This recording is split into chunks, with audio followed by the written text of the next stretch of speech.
কিভাবে হয়েছে? কারেন্টের মধ্যে পড়ে গিয়েছিল, তারপর একদম ভিজকা দিয়েছে, আমরা সবাই পাল্টি মেরে গেলাম। এবার জলে পড়ার পরে আমি তো সাঁতার জানি, কিন্তু জলে পড়ার পরে এত কারেন্টে পড়েছি, তলিয়ে যাচ্ছি একদম, মানে মৃত্যু শিওর হয়ে গেছে আর কি। তখন তার অন্য কিছু করার নাই, তলিয়ে যাচ্ছি, নিয়ে এপাশ ওপাশ করতে করতে একটা ডাল পেয়ে গেলাম। ওই ডালটা পাওয়ার পরিপ্রেক্ষিতে তখন আমি আস্তে আস্তে একটু দেখে উঠতে পারলাম আর কি।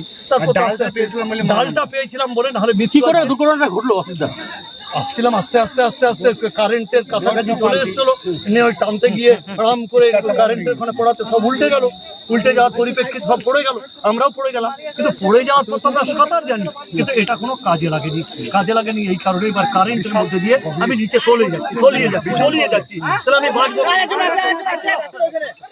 কে কে ছিলেন? আমি ছিলাম, আর আমাদের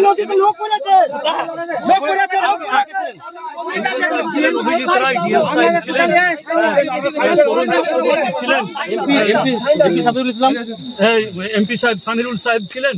হ্যাঁ, আমরা ছিলাম প্রায় 10 থেকে 11 জন ছিলাম। হ্যাঁ, ইনিও ছিলেন। ঠিক আছে, নিয়ে যাও।